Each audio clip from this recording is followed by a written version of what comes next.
There is a chill that runs down the spine when one thinks of a witch's curse. It is the kind of fear that clings to the soul, a fear born from the whispered stories passed down through generations. Tales of dark magic and vengeance that seem to reach out from the past to remind us that some powers are not to be taken lightly. The idea of a curse, placed with intent and purpose, has haunted the hearts of people for centuries. It's not just a story or a myth, it's the embodiment of a terrifying possibility. What if the words spoken in anger, the rituals performed in the shadows, could twist fate and bring suffering that cannot be escaped? Witches, in the heart of these stories, are not mere figures of folklore. They are feared, respected, and sometimes desperately sought after. They wield a power that others do not fully understand, a power that can protect or destroy, depending on how it is used. In many cultures, the witch is seen as a being who stands on the edge of society, connected to the natural and the supernatural. She is a keeper of knowledge that most would rather not confront.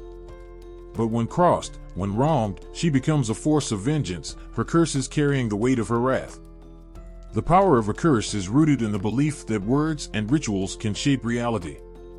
In a time when people looked to the stars for signs and believed in the magic that flowed through the earth, curses were as real as the air they breathed. A curse was not just a threat, it was a binding sentence that could alter lives, bring down kingdoms, and haunt families for generations. The fear of a witch's curse was so strong that even the mere suggestion of it could lead to panic, driving people to desperate acts to avoid the fate they believed had been sealed. In Slavic folklore, Baba Yaga, the fearsome witch of the woods, was a figure whose curses were as terrifying as her appearance. With her iron teeth and bony legs, she was a symbol of death and rebirth, a force of nature that could not be controlled.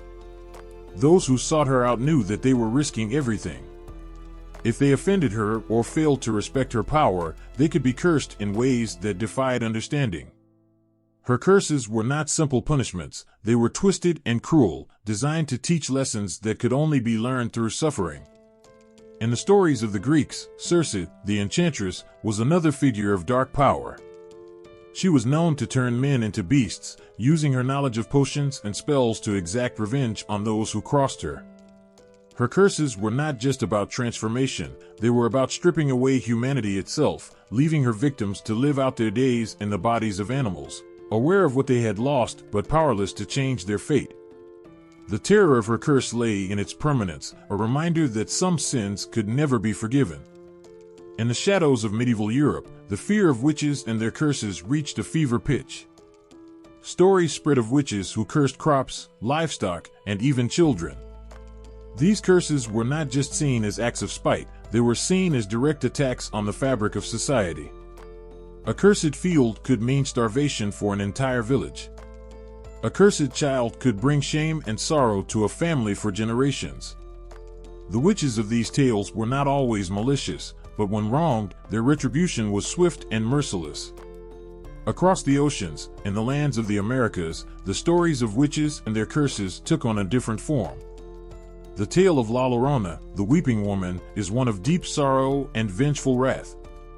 Betrayed and abandoned, she cursed herself in her grief, wandering the earth as a ghostly figure, bringing death and despair to those who heard her cries. Her curse was one of eternal suffering, both for herself and for those unlucky enough to cross her path. It was a curse born of love turned to hatred, a reminder of how powerful emotions can be when they are twisted by pain. In Africa, the Mamiwata, a spirit often depicted as a mermaid, held the power to bless or curse those who encountered her. While she could bring wealth and prosperity, she was also known to curse those who disrespected her, dragging them to watery graves or cursing their descendants with misfortune. Her curse was a reminder of the delicate balance between respect and fear, showing that even those who seem to offer gifts can turn vengeful if not treated with the reverence they demand. In the distant lands of the Pacific, the Maori spoke of the Tanawa, a dragon-like creature that could be both protector and punisher. Those who offended the Tanawa or disrespected its sacred places could find themselves cursed, their villages destroyed, and their lives turned to ash. The Tanawa's curse was one of destruction, a force of nature that reminded the people of their place in the world, and the consequences of overstepping their bounds. In the dark forests of Scandinavia, the story of the vengeful witches known as the seer was one of fear and respect. These witches could weave curses as easily as they could spin wool, binding their victims in spells that could bring death, madness, or eternal torment. The seeress curse was feared not just for its power, but for its subtlety. It could be a slow poison, seeping into the lives of its victims, destroying them piece by piece until nothing remained but despair. In the Caribbean, the practice of obeah was steeped in mystery and fear. Witches who practiced obeah were believed to have the power to curse those who wronged them, bringing sickness, death, or misfortune to entire families. These curses were not just personal vendettas, they were seen as cosmic retribution, a way to balance the scales of justice in a world that was often cruel and unforgiving. The fear of a witch's curse is not just about the harm it can cause, it's about the power it represents. It's the fear of the unknown, of forces that cannot be controlled or predicted. It's the fear that there are some people who walk among us with the power to bend reality to their will, to bring down those who cross them with a few whispered words or a simple gesture. It's the fear that, no matter how powerful or safe we might feel, there is always something out there that can reach us, twist our fate, and bring us to our knees. These stories, from every corner of the world, remind us of the power of belief, the power of words, and the power of those who live on the edges of society, holding the knowledge that others fear. Witches, with their curses, embody that power, and it is this power that has made them both feared and revered throughout history. The fear of a witch's curse is not just about what might happen, but about the realization that some forces in this world are beyond our control, and when they strike, there may be no escape. The fall of Camelot did not happen in a single moment, nor was it the work of a single hand. But in the shadows of the great kingdom, there was one name that whispered through the halls, one figure whose presence lingered like a cold wind, Morgana Le Fay. Once a healer and a sister to King Arthur, she was not born to bring ruin. Yet, through pain, betrayal, and the slow, inevitable twist of fate, she became the architect of Camelot's downfall, her curse the final blow that shattered the once unbreakable kingdom.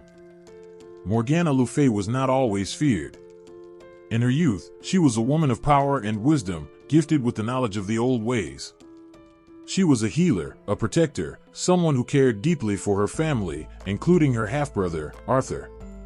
But as time passed, wounds festered, and mistrust grew like a cancer in her heart. Morgana felt betrayed by those she once loved, abandoned by the very people she had dedicated herself to. The bitterness that took root in her soul transformed her from a healer into something darker, more dangerous. The court of Camelot, in all its glory, could not see the storm brewing in Morgana's heart. They could not see the pain that twisted her thoughts, turning her love into something unrecognizable. She had been wronged, and the betrayal she felt cut deeper than any sword. It was not just a single act, but a series of wounds that drove her to the edge. The death of her mother, the lies told by those in power, and the realization that Arthur, her own blood, stood on the side of those who had hurt her, all of it pushed her to the point of no return. As Morgana's heart darkened, so did her magic. Once a source of healing and protection, it became a weapon forged in the fires of her anger. She turned her back on the light and embraced the shadows, her power growing with each passing day. But it wasn't just raw power that made Morgana so dangerous, it was her mind, sharp and cunning, capable of seeing the threads of fate and knowing exactly where to cut. She could have chosen to strike at any moment, but she waited, watching, letting her anger simmer until the time was right. The moment came when Arthur, blinded by his sense of duty and righteousness, failed to see Morgana for what she had become. He still saw her as the sister he had grown up with, the woman who had once smiled at him with warmth in her eyes. But those days were long gone, replaced by a coldness that Arthur could not understand until it was too late. Morgana, in her bitterness, had become a force of nature, her heart set on one thing, the destruction of Camelot and the downfall of the man who had become her greatest enemy. The curse that Morgana laid upon Arthur was not a simple spell, it was a curse born of deep, festering wounds. It was the embodiment of all the pain and anger she had carried for so long. Her magic, once pure, now twisted by her rage, became a tool of vengeance. She cursed Arthur with visions of his own demise, haunting him with nightmares of a kingdom in ruins, of friends turned enemies, of betrayal that would cut him as deeply as she had been cut. Her curse was not just to see Camelot fall, but to see Arthur suffer, to see him torn apart by the very people he had sworn to protect. And so it came to pass that Arthur, the once great king, found himself surrounded by enemies he had never seen coming. His most trusted knights, those he considered brothers, turned against him, their loyalty shaken by the seeds of doubt that Morgana had so carefully planted. The Round Table, once a symbol of unity, became a battlefield of mistrust and fear. And as Camelot crumbled, Arthur's heart broke under the weight of the curse, the knowledge that his sister, his own blood, had been the one to orchestrate his downfall. The final blow came on the battlefield, where Arthur faced Mordred, his own son, in a fight to the death. Morgana's curse had come full circle, her plan perfectly executed. As their swords clashed, Arthur could see the echoes of his sister in Mordred's eyes, the same bitterness, the same anger that had driven her to curse him in the first place. And in that moment, as steel met steel, Arthur knew that Camelot was lost, not just to the enemy in front of him, but to the curse that had been laid upon him by the sister he had once loved.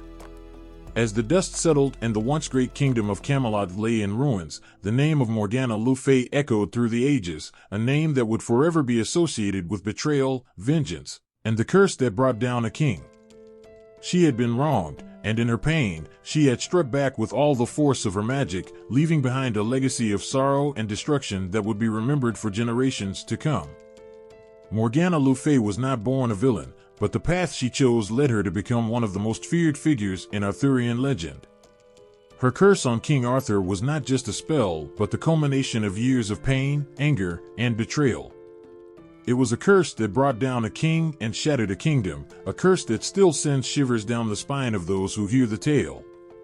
And though Arthur fell, the story of Morgana Le Fay lives on, a reminder of the power of a broken heart and the devastation that can follow when love turns to hate. In the heart of the dense, ancient forests of Eastern Europe, where the trees seem to whisper secrets and the wind carries the echoes of old legends, there lives a figure both feared and revered, Baba Yaga. She is not just a witch, but a force of nature, a being whose power is as vast as the wilderness she inhabits. Her hut, perched on chicken legs, moves through the forest with a mind of its own, and her bony fingers weave the threads of fate for those who dare cross her path.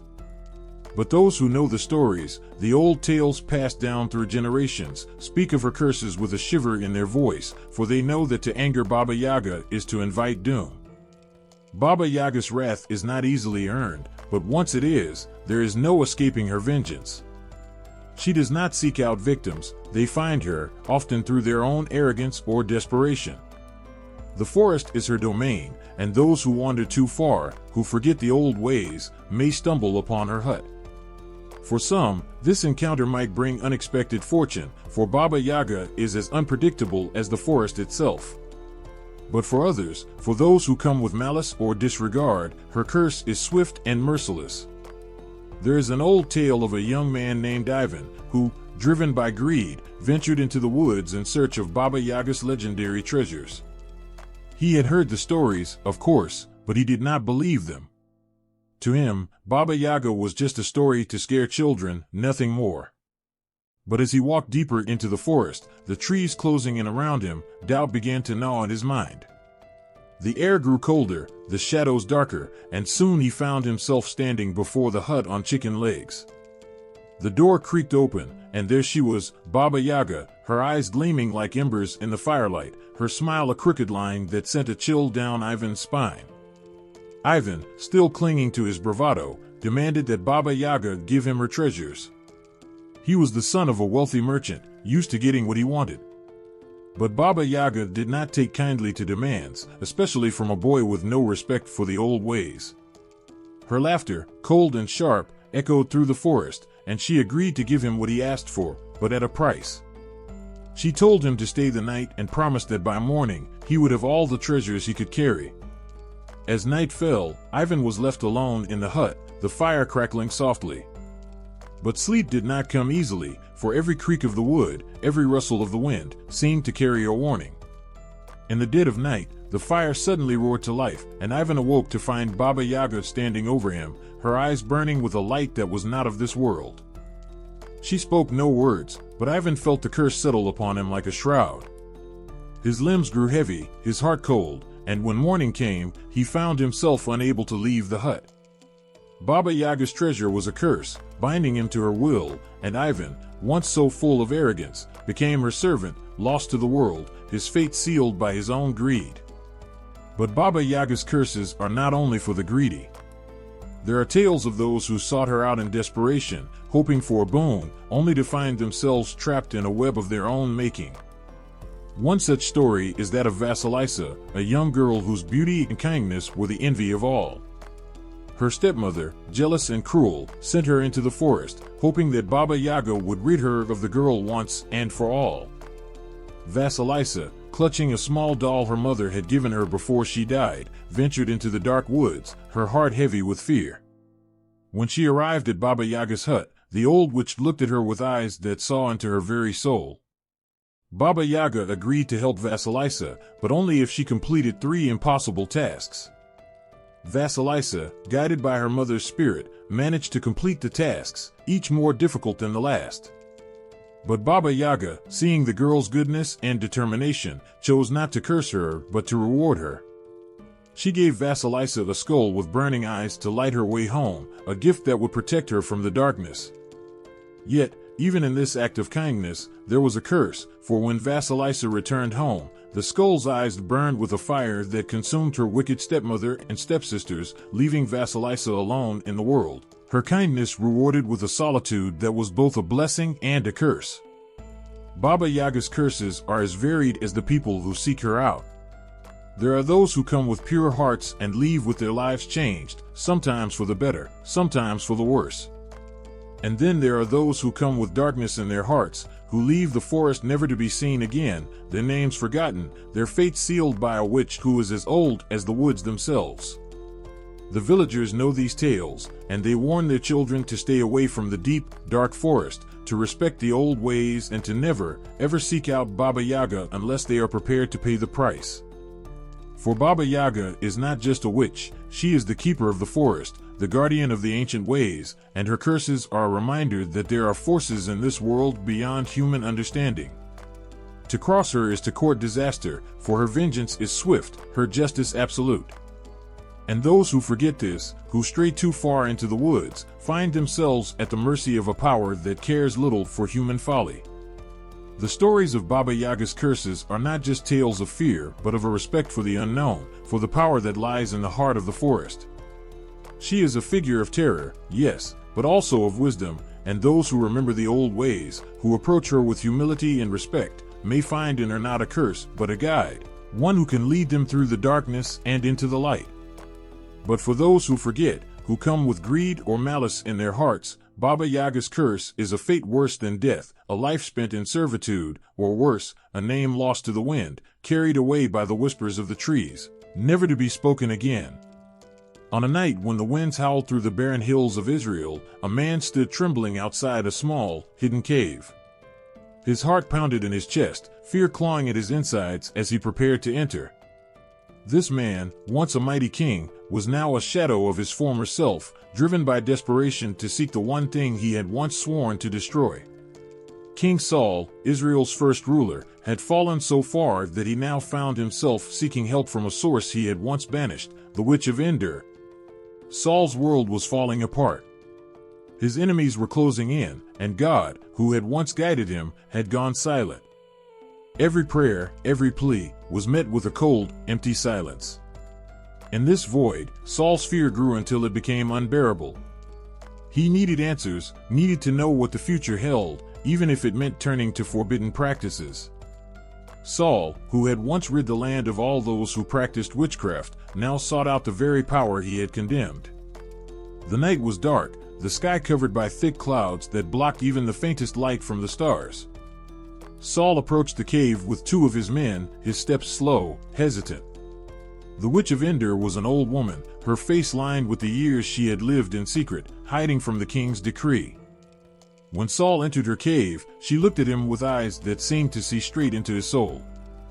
She didn't recognize him at first, not in the humble disguise he wore. But there was something about him, something in the way he carried himself, that told her this was no ordinary man. When he spoke, asking her to summon the spirit of the prophet Samuel, she recoiled in fear. She knew the law, knew the punishment for such an act, and she had no desire to cross the king's command. But Saul, with a voice thick with desperation, swore that no harm would come to her. The witch, sensing the depth of his despair, reluctantly agreed. She began her ritual, her voice low as she chanted ancient words.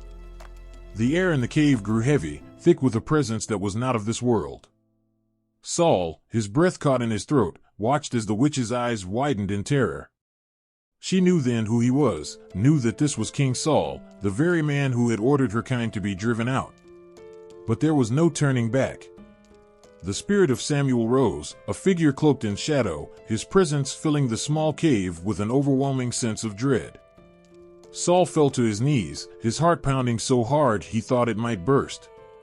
He had hoped for comfort, for guidance, but the words that came from Samuel's lips were like ice, cold and unforgiving.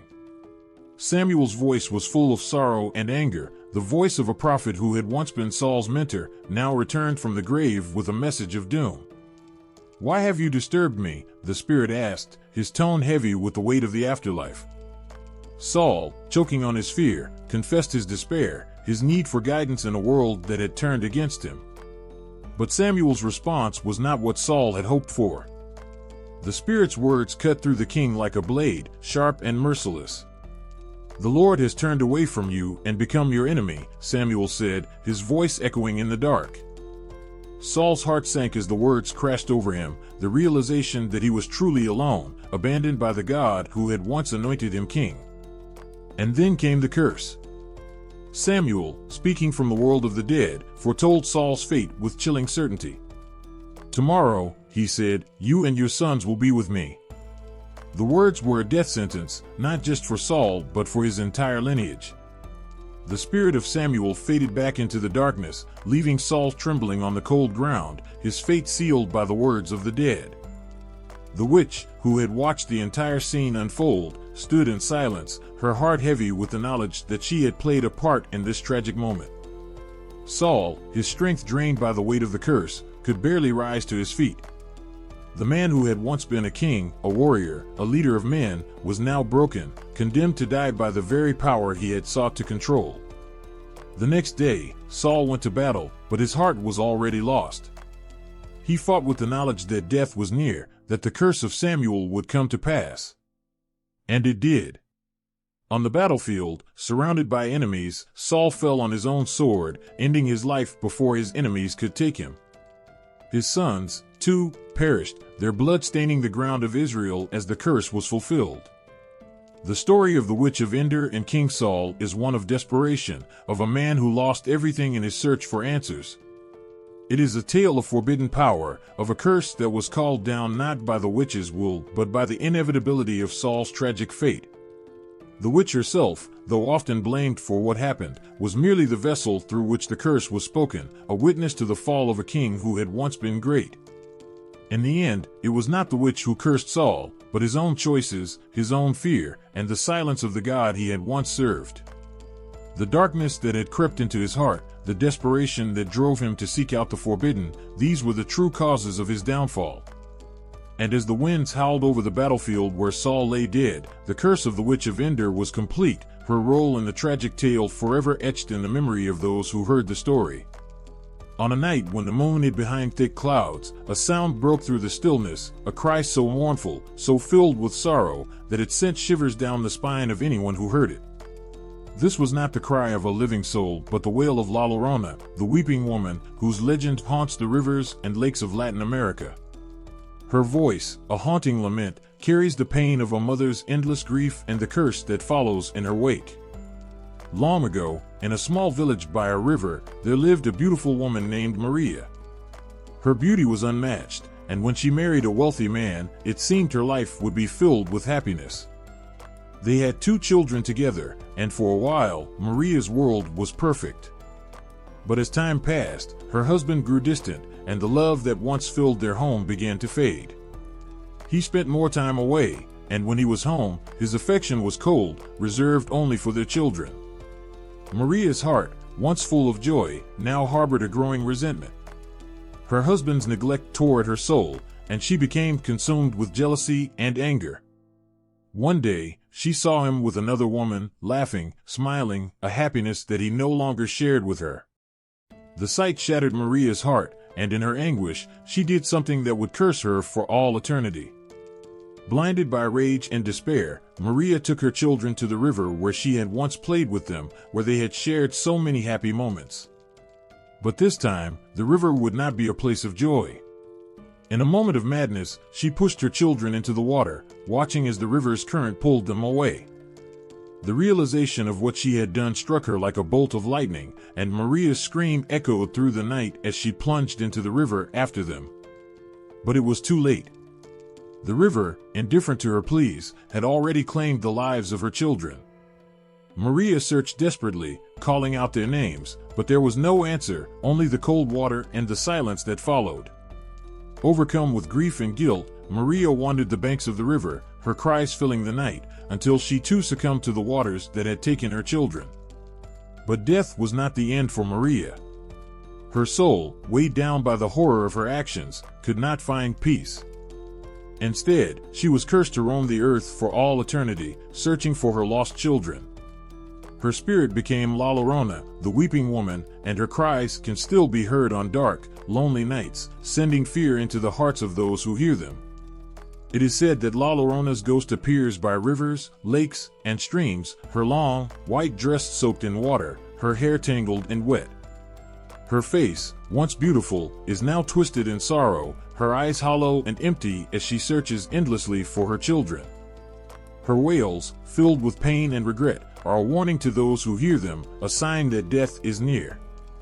Parents tell their children to beware of the night, to stay away from the water after dark, for La Llorona might mistake them for her own lost children. Those who hear her cries are said to be cursed, her sorrowful wails bringing bad luck, illness, or even death. The legend of La Llorona has been passed down through generations, her story a chilling reminder of the consequences of actions driven by despair and jealousy.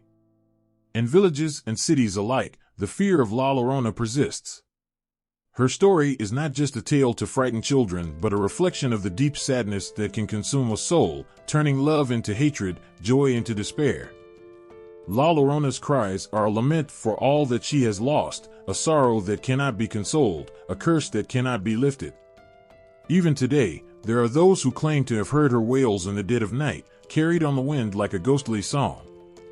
Some say they have seen her, a pale figure by the water's edge, her head bowed in grief, her sobs filling the air with a sadness that is palpable. Others tell of children disappearing near rivers, their fates unknown, their parents left to mourn as La Llorona once did. The legend of La Llorona is not bound by time or place. It crosses borders, cultures, and generations, her story told and retold, each version carrying the same haunting message: be careful of the choices you make, for they may come back to haunt you. La Llorona's curse is not just her own, it is a curse that spreads, touching the lives of those who hear her story, those who hear her cries. And so, on dark nights when the wind whispers through the trees and the water flows silently under the moonless sky, listen closely. If you hear the distant cry of a woman weeping, do not follow the sound. Do not seek out its source, for it may be La Llorona, searching, always searching, for the children she lost, the children she will never find. In the quiet of the night, when the ocean's waves whispered secrets to the wind, a figure emerged from the depths, her form shimmering like the surface of the water beneath the moonlight. This was Mami Wata, the enigmatic spirit of the waters, revered and feared across West Africa. Her beauty was beyond human, her presence both captivating and terrifying. For those who dared to cross her, the consequences were swift and unforgiving. Mami Wata was more than a spirit, she was a force of nature, embodying both the benevolence and wrath of the sea. Mami Wata's origins are as mysterious as the deep ocean itself. Some say she is a goddess, while others believe she is a spirit born from the waters. Her name, which means Mother of Water, is whispered with both reverence and fear. She is often depicted as a mermaid, her lower half a sleek, powerful tail, her upper body that of a woman, adorned with precious jewels and flowing hair that seems to merge with the currents around her. Her eyes, however, tell the true story, eyes that hold the endless depths of the ocean, capable of love and compassion, but also of rage and vengeance. In villages near the coast, where the line between land and sea blurs, tales of Mami Wata are passed down from generation to generation. The elders speak of her dual nature, warning that she is as much a healer as she is a punisher. She can bring wealth, fertility, and healing to those who honor her, but to those who offend her, she can bring ruin, madness, and death. One such story tells of a young fisherman named Kofi. Kofi was known for his skill on the water, his nets always full when others returned empty-handed. He was proud of his prowess, but his pride blinded him to the respect that the sea demanded. One day, while out on his boat, Kofi caught sight of something shimmering beneath the surface. Drawn by curiosity and greed, he reached into the water and pulled up a golden comb, more beautiful than anything he had ever seen. Kofi's eyes widened with delight. Surely, this treasure was meant for him, a reward for his hard work.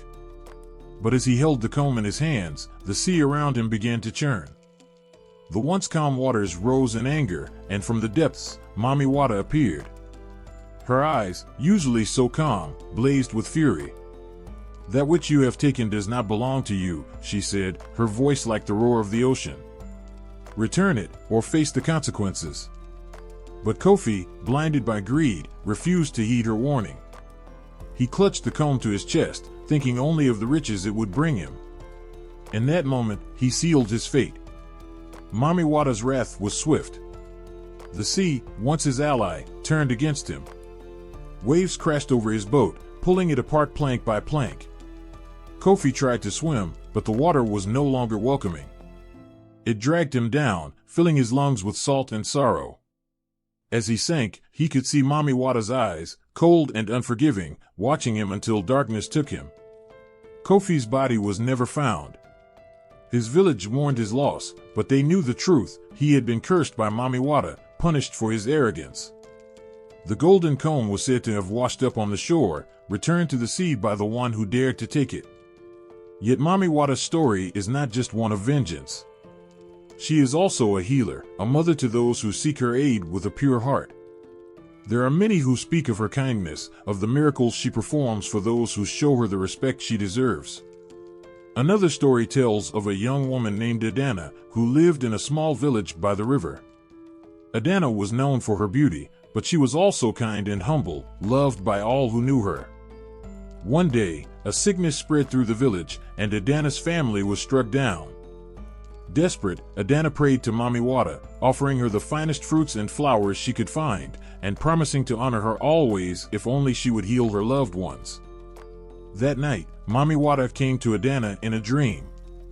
The spirit's presence was calm, her eyes no longer filled with the anger that had taken Kofi's life. She told Adana to go to the river at dawn, and there she would find what she needed. At first light, Adana did as she was told. She went to the river, where the water was cool and clear, and there, floating on the surface, was a small vial filled with a glowing liquid.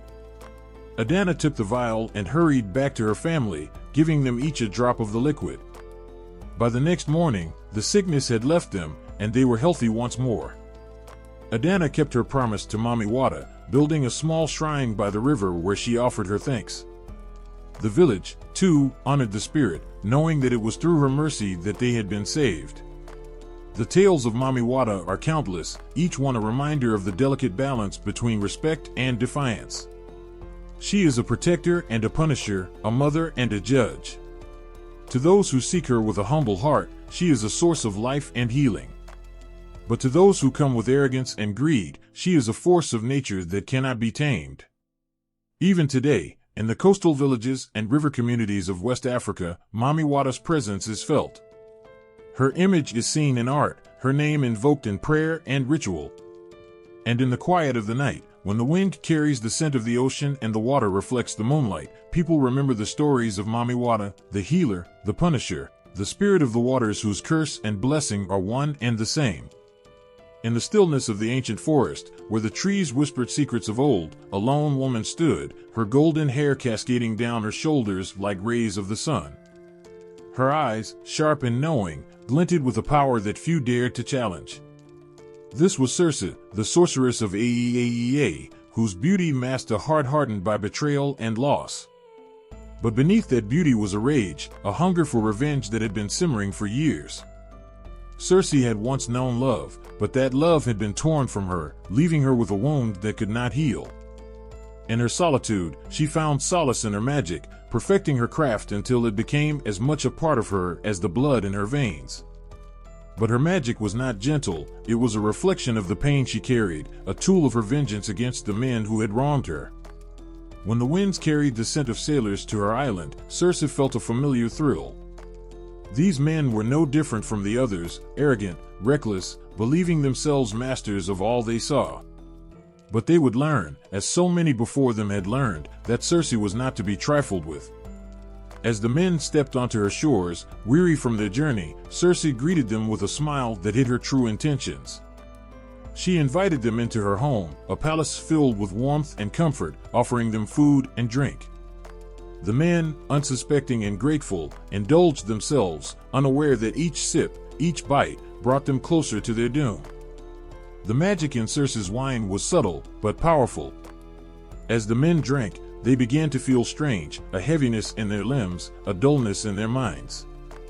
Before they could react, Circe's spell took hold, and one by one, they fell to the ground, writhing in pain. Their bodies twisted, their features contorted, as they were transformed into animals, pigs, boars, and wolves, their human voices replaced by terrified squeals and growls. Circe watched with cold satisfaction as the men who had once mocked her, who had once believed themselves invincible, now groveled at her feet, reduced to the very beasts they had always been in her eyes. She had taken from them what they had taken from her, their humanity, their pride, their sense of control. But not all the men on the ship had been turned into animals. One remained, a man unlike the others, a man whose cunning and wit had brought him through countless trials. This was Odysseus, king of Ithaca, whose name was known across the lands. When he saw what had become of his men, a cold anger settled in his heart, but he did not let it show. Instead, he approached Circe with caution, knowing that to challenge her directly would be his downfall. Circe saw the determination in Odysseus's eyes, the fire that had not yet been extinguished. She found herself intrigued by this man who did not cower before her, who did not beg for mercy. But Circe was not one to be swayed by mere words. She prepared to cast her spell, to turn Odysseus into a beast like the others, but as she raised her hand, something stopped her. Odysseus had come prepared, having been warned by the god Hermes of Circe's powers. In his hand, he held a sacred herb, a gift from the gods that protected him from Circe's magic. When Circe realized that her spell had no effect on him, she paused, her heart pounding in her chest. This had never happened before. No man had ever resisted her magic, and for the first time in years, Circe felt something other than anger, she felt fear. But Odysseus did not strike her down. Instead, he spoke to her, his voice calm but firm. He demanded that she return his men to their human forms, to undo the curse she had placed upon them. Circe, who had never been commanded by anyone, felt a surge of defiance, but there was something in Odysseus's gaze that gave her pause. He was different from the others, not just in his strength, but in his understanding. He saw through her anger, her vengeance, to the loneliness that lay beneath. For a long moment, they stood in silence, each waiting for the other to act. Then, slowly, Circe lowered her hand, the anger draining from her like water from a broken vessel. She realized that this man, this Odysseus, was not like the others who had come before him. He did not seek to control her, to use her for his own gain. Instead, he offered her something she had not felt in a long time, respect. Circe's heart softened, and she did as Odysseus asked. With a wave of her hand, she reversed the spell, and the animals before her transformed back into men. They stumbled to their feet, disoriented and fearful, but unharmed. Odysseus, ever the leader, gathered them together, reassuring them with his presence. Circe watched as Odysseus and his men prepared to leave, her emotions in turmoil. For so long, she had been driven by anger, by the desire to make those who wronged her suffer. But now, she felt something else, a longing for the connection she had lost, for the companionship that had been taken from her. In Odysseus, she saw a kindred spirit, someone who understood the pain of loss, the burden of leadership. As Odysseus turned to leave, Circe called out to him. She offered him her help, her knowledge, not as a sorceress seeking revenge, but as a woman who had found a moment of peace in the presence of someone who did not fear her. Odysseus, recognizing the change in Circe, accepted her offer, and for a time, they shared a bond that neither had expected. In the end, Odysseus left Aeaea with his men, continuing on his journey home. But the memory of Circe, the sorceress who had once turned men into beasts, stayed with him. He knew that beneath her magic, beneath her rage, was a woman who had been hurt, who had sought revenge but found redemption in an unlikely place. And as for Circe, she remained on her island, her heart a little lighter, her anger a little less sharp. She had met a man who had seen her not as a monster, but as a person, and in that brief encounter, she had found a measure of peace that had eluded her for so long. In the stillness of the desert night, where the sands whispered the tales of the past, there was a story that sent shivers down the spine of those who dared to listen. The ancient tombs of Egypt, hidden deep within the earth, held more than just the bodies of long-dead pharaohs. They held something far more sinister, curses, whispered by witches whose power reached beyond the grave. These witches were not like the ones of fairy tales. They were the keepers of secrets, the guardians of the dead, and their magic was as old as the Nile itself. When a pharaoh died, his tomb was sealed with spells and curses meant to protect him in the afterlife. But these curses were not just words, they were promises, oaths sworn in blood and shadow, meant to keep the living away from the treasures of the dead. The most terrifying of these curses were said to come from witches who had been wronged in life, women who had lost everything and sought revenge even after death. Their anger was poured into their magic, their hatred fueling the spells that would protect the tombs for all eternity. These curses were not meant to simply scare away thieves, they were meant to destroy them. In the early 20th century, when the world became fascinated with the treasures of Egypt, stories began to surface about the terrible fates that awaited those who violated the tombs. These were not just tales of bad luck, they were stories of death, madness, and despair, all tied to the ancient curses that had been placed on the tombs by witches long forgotten by time. One of the most famous stories is that of Lord Carnarvon, the man who funded the expedition that uncovered the tomb of Tutankhamun. When the tomb was opened, there was a great celebration. The treasures found within were beyond imagination, and the world marveled at the wealth of the young pharaoh. But within weeks of the tomb's discovery, Lord Carnarvon was dead. The story goes that on the night of his death, the lights in Cairo flickered and went out. In his home in England, his beloved dog let out a howl and dropped dead at the same moment. The cause of his death was a simple mosquito bite that had become infected, but to those who knew the stories, it was the curse of the pharaohs, a curse whispered by the witches who had placed it there centuries before. But Lord Carnarvon was not the only one. The curse of Tutankhamun claimed many lives in the years that followed. Arthur Mace, a member of the excavation team, died of poisoning. George J. Gould, an American financier who visited the tomb, died of a fever shortly after. The list went on, each death more mysterious than the last. There was another story, one that sent chills down the spine of those who heard it. In 1923, a journalist named Marie Corelli wrote a letter warning that those who disturbed the tomb would face a terrible fate. She claimed to have read an ancient book that spoke of the curses placed on the tombs by witches. Many dismissed her as a sensationalist, but when she died suddenly the following year, her words took on a chilling significance. For those who believed in the curses, the connection was clear. The witches of ancient Egypt had poured their anger, their pain, into these spells, creating a force that could not be undone. Their magic was powerful, and it reached across time, striking down those who dared to violate the tombs.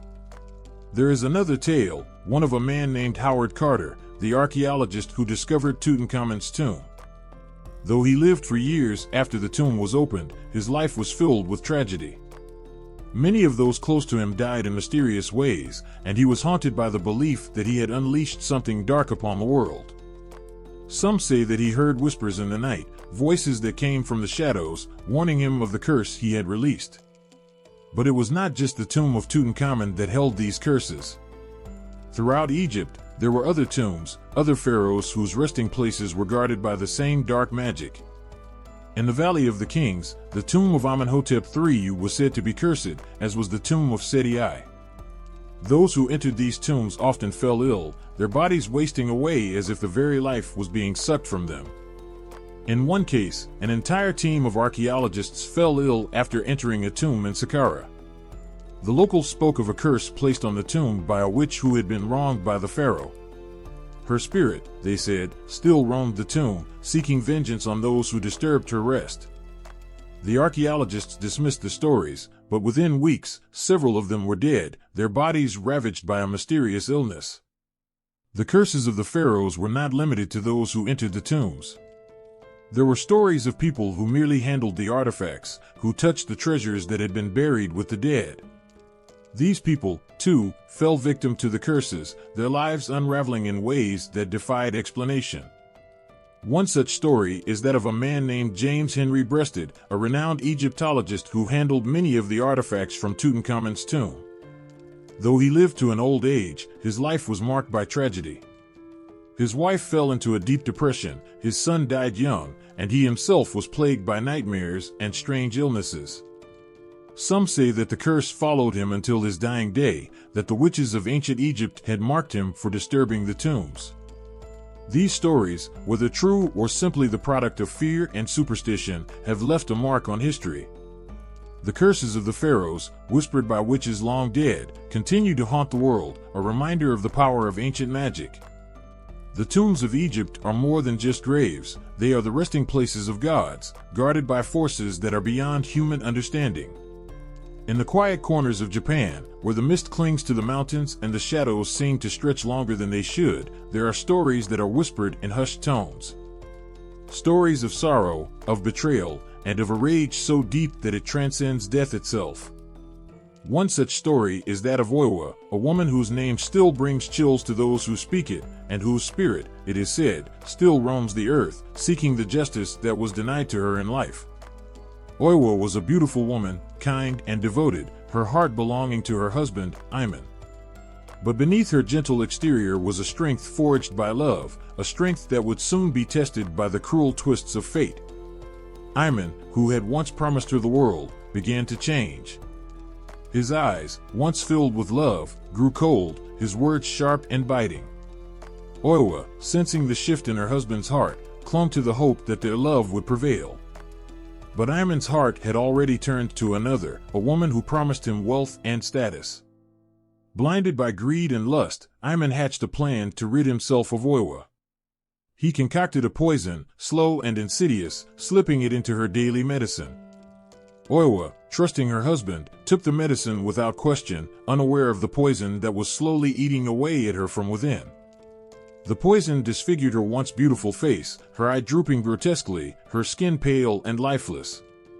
Yet, despite her physical pain, Oiwa's love for Iman remained unwavering, her heart unable to see the darkness in his.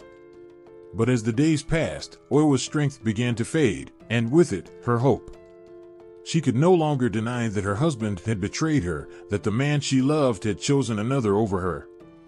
Heartbroken and physically ravaged, Oiwa confronted Iman, begging him to tell her the truth. But Iman, now more monster than man, dismissed her pleas, his mind already set on the future he would build without her. Oiwa's world shattered. The man she had given everything to, the man she had loved with every fiber of her being, had not only betrayed her, but had sought to kill her. In that moment, all the love she had for him turned to a deep, burning hatred. Her once gentle heart filled with a desire for vengeance, a need to make him suffer as she had suffered. As her strength faded, Oiwa's thoughts grew darker, her mind consumed by the injustice done to her. She cursed Iman with her dying breath, vowing that he would never find peace, that her spirit would haunt him until the end of his days. And with that, Oiwa's body succumbed to the poison, but her spirit, driven by her hatred, refused to rest. Oiwa's death did not bring the peace that Iman had hoped for. Instead, it marked the beginning of his torment. On the night of her funeral, as the monks chanted prayers to guide her soul to the afterlife, a cold wind swept through the village. The flames of the candles flickered and died, and in the darkness, there was a presence, a cold, malevolent force that seemed to seep from the earth itself. That night, as Iman lay in bed with his new wife, he heard a sound, a faint, rasping breath, like someone struggling to draw air into their lungs. He turned, expecting to see his wife beside him, but instead, he was met with a sight that froze his blood. There, in the dim light of the room, was Oiwa, her once beautiful face twisted in agony, her eye hanging grotesquely from its socket, her skin pale and stretched tight over her bones. She did not speak, but her eyes, those dark, empty eyes, bored into him, filled with a hatred so intense that it seemed to suck the air from the room. Iman tried to scream, to move, but his body was paralyzed with fear. All he could do was watch as Oiwa's spirit slowly reached out to him, her cold, dead fingers brushing against his skin. And then, just as suddenly as she had appeared, she was gone, leaving Iman shaking and drenched in sweat. But the horror was far from over. Night after night, Oiwa's spirit returned, each time more terrifying than the last. She appeared in his dreams, her twisted face the last thing he saw before waking in a cold sweat. She haunted his every waking moment, her voice whispering in his ear, filling his mind with images of her suffering, of the pain he had caused her. Iman's new wife, once the object of his desire, became a reminder of his guilt. He began to see Oiwa's face in hers, the disfigured features superimposed over the woman he had chosen. His mind, fractured by guilt and fear, began to unravel. He could no longer distinguish between the living and the dead, between reality and the nightmare that had become his life. Oiwa's curse had taken hold, and there was no escape. Iman's once bright future crumbled around him, his wealth and status meaningless in the face of the horror that consumed him. He wandered the streets, a shadow of his former self, muttering to himself, his eyes wild with fear. Those who saw him whispered of the vengeful spirit that haunted him, of the curse that had driven him mad. But Oiwa's spirit was not satisfied with merely driving Iman to madness. She wanted him to suffer as she had suffered, to feel the pain of betrayal, the agony of being abandoned by the one he loved. And so, on one fateful night, as Iman sat alone in the darkness, Oiwa appeared before him once more, her presence filling the room with a cold so intense that it seemed to freeze his very soul. This time, she spoke, her voice a hollow echo of the woman she had once been. She reminded him of the love they had shared, of the promises he had made and broken. She spoke of the pain he had caused her, of the life he had taken from her. And then, with a voice filled with a cold, bitter resolve, she told him that his suffering was far from over. In a final act of vengeance, Oiwa's spirit reached out to Iman, her cold fingers wrapping around his throat. As he gasped for air, his vision darkening, he saw her face, twisted in rage and sorrow, the last thing he would ever see. With a final, choked breath, Iman's body went limp, his spirit dragged down into the darkness, condemned to suffer for all eternity, just as Oiwa had vowed. But even in death, Iman found no peace. It is said that Oiwa's spirit continued to haunt him, tormenting his soul in the afterlife, just as she had in life. Her hatred, fueled by the betrayal and suffering she had endured, was too powerful to be confined to the mortal world. And so, her spirit roamed the earth, a vengeful force that would not rest until justice was done. To this day, Oiwa's story is told, a cautionary tale of love turned to hatred, of betrayal and revenge that knows no bounds. Her spirit, driven by a pain too deep to be forgotten, continues to haunt the living, a reminder of the power of a heart broken beyond repair. Those who hear her tale cannot help but feel a chill, as if her spirit is watching, waiting, ready to strike at those who would dare to repeat the sins of the past. In the quiet, moonlit nights of the Philippines, when the shadows stretch long and the wind carries whispers through the trees, there lurks a terror that has haunted the islands for generations. This is the story of the aswang, a creature of Filipino folklore so feared that even to speak its name sends chills down the spine. The aswang is no ordinary creature. It is a witch-like being, a monstrous figure that embodies the very essence of fear and darkness. To the villagers living in the dense forests and remote towns, the Aswang is a nightmare that walks among them, a shapeshifter with the ability to turn into a ghastly creature of the night or a seemingly normal person by day. Its hunger knows no bounds, and its thirst for blood and flesh makes it a predator of the worst kind. Imagine a village tucked away in the hills, where families live simple, peaceful lives. By day, the Aswang is indistinguishable from the villagers. It could be the kindly old woman who offers you a smile, or the friendly young man who helps with your chores. But as night falls and the village settles into its evening routine, the true horror of the Aswang emerges. It prowls through the darkness, its true form revealed only under the shroud of night, a nightmarish figure with glowing eyes, long, razor-sharp claws, and an insatiable hunger. The curse of the Aswang is not just a tale of terror, it is a family curse, passed down through generations. When an Aswang attacks, it doesn't just bring fear and death, it spreads its curse, making the victim part of its dark legacy. This curse is said to be a twisted inheritance, passed down to the children and grandchildren of those it has touched. It's a cycle of horror that perpetuates itself, spreading from one family to another, from one generation to the next. One particularly haunting tale is of a young woman named Maria, who lived in a small, isolated village. Maria was beautiful and kind-hearted, beloved by all who knew her. But one fateful night, a stranger came to her door. He was a man of strange demeanor, his eyes cold and unfeeling. Maria welcomed him in, unaware of the horror that awaited her. As the night grew darker, the stranger revealed his true form, an Aswang. He attacked her, and in the struggle, Maria was cursed. Her once vibrant life was transformed into a living nightmare. Though she survived the attack, the curse took hold of her. From then on, she was no longer just Maria, she was the Aswang's legacy. Her nights were filled with unspeakable cravings, her body twisted by the curse.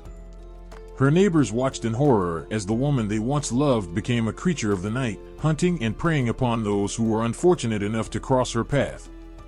But the curse did not end with Maria. Her children and grandchildren inherited the darkness that had been forced upon her. They, too, became part of the Aswang's curse, doomed to live with the monstrous legacy passed down through the generations. The villagers spoke of how the curse spread, how the Aswang's bloodline tainted those it touched, leaving a trail of fear and death in its wake. Another chilling story involves a family who, through their own misfortune, found themselves haunted by the Aswang's curse. The family lived in a small house on the edge of the forest, and their troubles began when they discovered an ancient artifact buried in their backyard. Unbeknownst to them, this artifact was tied to the Aswang's curse, a relic from a time when the creature's power was at its peak. The moment they unearthed the artifact, strange things began to happen. Animals started disappearing, and children would wake up screaming from nightmares. The family's once peaceful home became a place of terror. At night, they could hear scratching at the windows, whispers that seemed to come from nowhere, and the unmistakable sound of something prowling just outside their door. As the curse took hold, members of the family began to change. They grew gaunt and hollow-eyed, their once warm and loving faces now twisted with fear and hunger. It was as if the very essence of the Aswang had seeped into their souls, turning them into creatures of the night. The family's story spread throughout the village, becoming a cautionary tale for others. Those who heard it could not escape the cold shiver that ran down their spine, for it was a reminder of how close the Aswang's curse could come to their own lives. In the lore of the Aswang, there are also tales of those who sought to rid themselves of the curse. They tried every remedy, every spell, and every prayer they could find, but the curse remained. The Aswang's power was too great, its influence too deep. The only way to break the cycle was to confront the Aswang itself, to face the darkness head-on. But for many, this was a quest that ended in despair, as the Aswang was a creature of cunning and malice, always one step ahead of those who sought to challenge it. The Aswang's curse is more than just a story of terror, it is a haunting legacy that has shaped the lives of countless families. It is a reminder of the power of fear, of the way darkness can seep into the hearts of those who are touched by it. The tales of the Aswang are a part of Filipino folklore, a dark chapter in the rich tapestry of myth and legend that continues to captivate and horrify. In the stillness of the night, when the wind howls through the trees and the shadows seem to dance, the curse of the Aswang lingers. It is a ghostly reminder of the horrors that can lurk just beyond the edge of light, waiting for the moment when it can strike again. In the quiet depths of ancient Chinese folklore, there is a tale that weaves together love, betrayal, and revenge into a haunting tapestry. It is the legend of Madam Whitesnake, a story that transcends time and continues to grip the hearts of those who hear it. Madam Whitesnake, also known as Baisujan, was no ordinary being. She was a majestic white snake with magical powers, living in a world where humans and supernatural creatures were often at odds. For centuries, she had longed to experience human life, to understand the world through the eyes of those who walked on two legs. Her wish was granted when she transformed into a beautiful woman, her scales hidden beneath a delicate skin. As a human, she found herself captivated by the beauty and complexity of the world, and most of all, by the warmth of human emotions. One fateful day, as she wandered through the bustling streets of the city, her path crossed with that of a humble herbalist named Su Xian.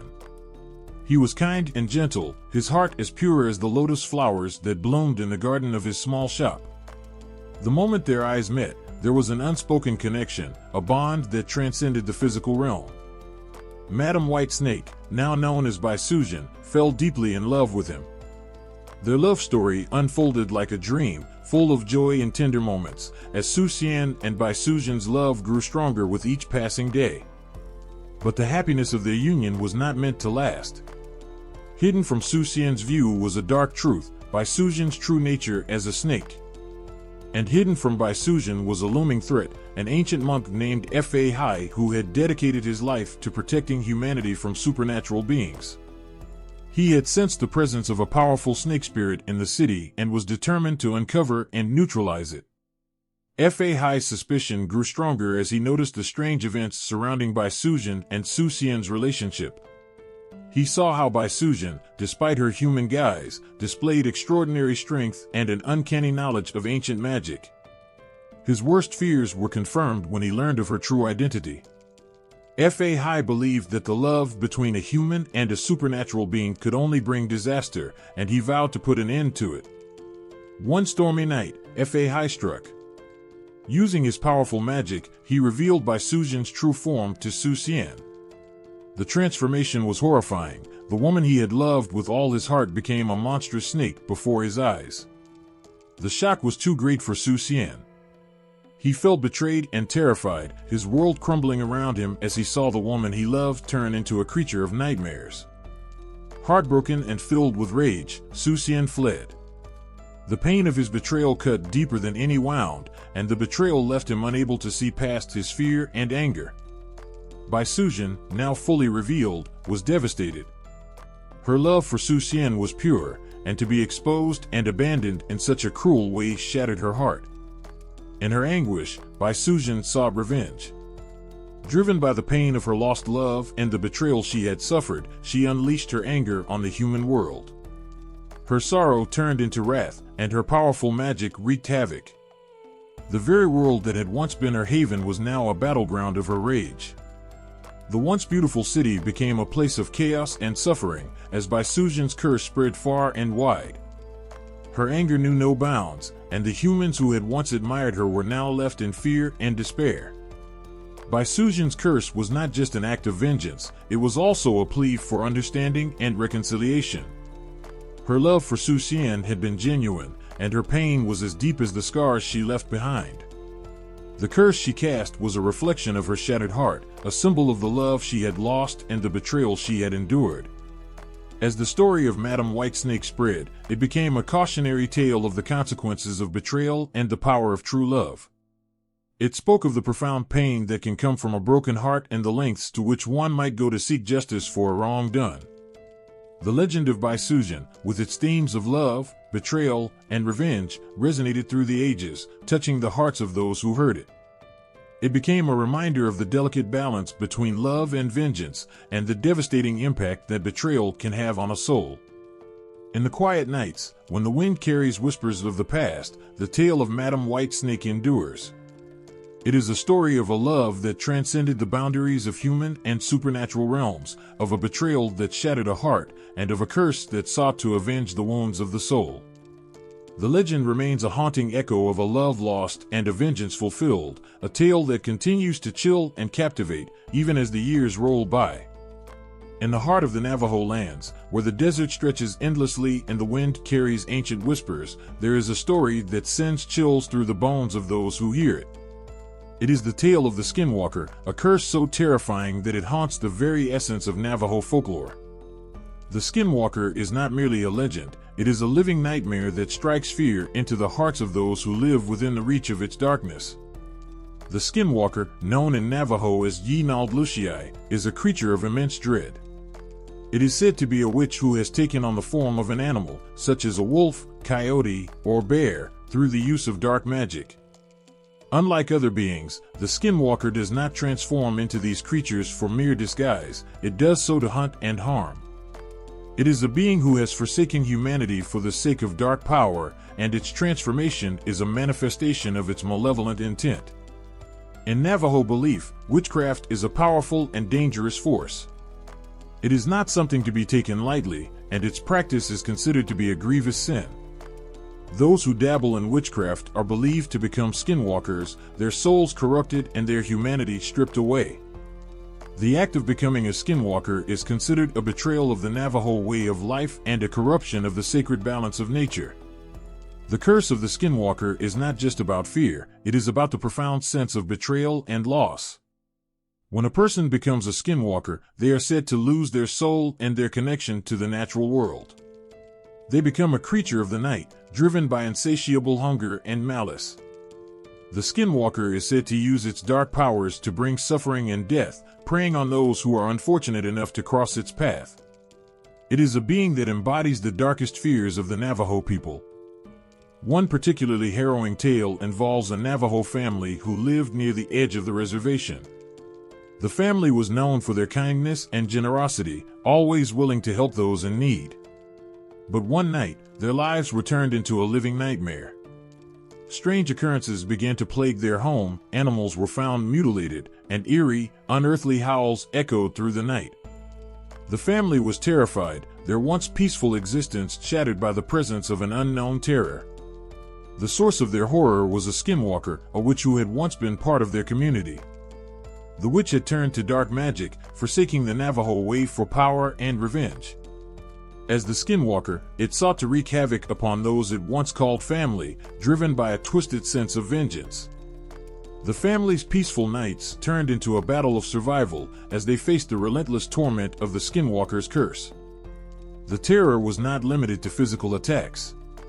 The skinwalker's curse also manifested in psychological torment. Family members reported seeing shadowy figures watching them from the darkness, hearing whispers of betrayal and threats that seemed to come from nowhere. The atmosphere of fear grew thick and suffocating as the skinwalker's presence loomed over their lives, a constant reminder of the darkness that had been unleashed upon them. In the Navajo belief system, the skinwalker is a symbol of the destructive power of witchcraft.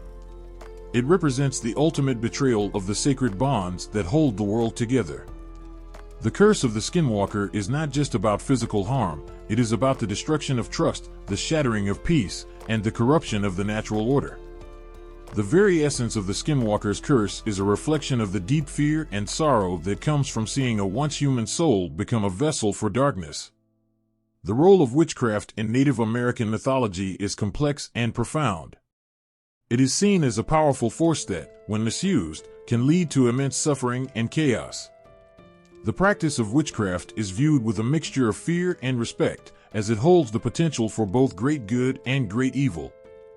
The skinwalker embodies the ultimate evil that can arise from the misuse of this power, serving as a stark reminder of the consequences of turning away from the path of righteousness.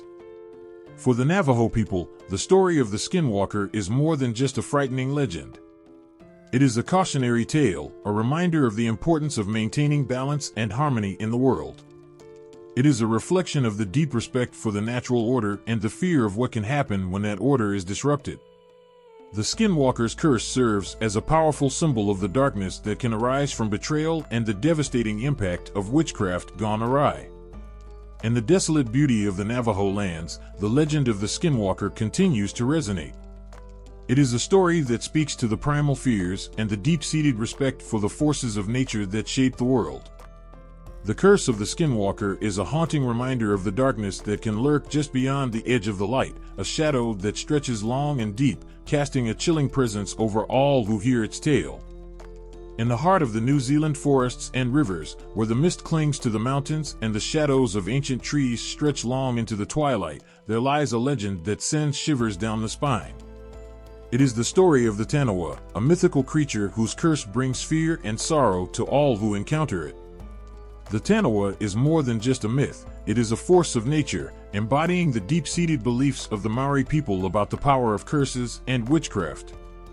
The Tanawa is a creature of many forms, a dragon-like serpent, a monstrous fish, or a fierce lizard.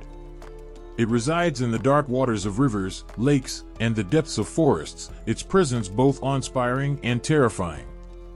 Legends tell of its immense power and its ability to control the natural elements, causing storms, floods, and other disasters when angered.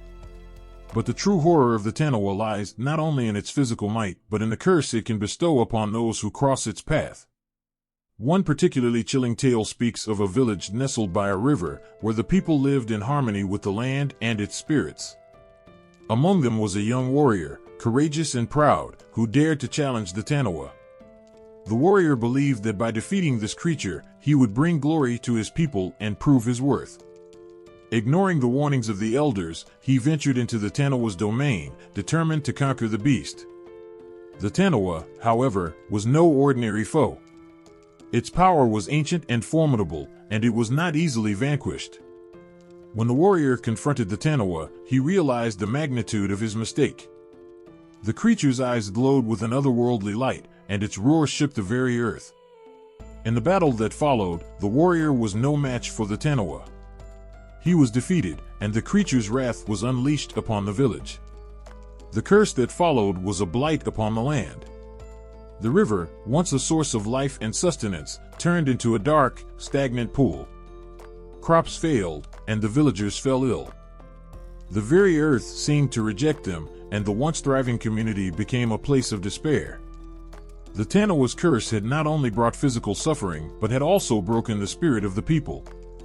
They were haunted by the fear that their actions had brought this calamity upon them, and their once peaceful lives were forever tainted by the darkness of the Tanawa's anger.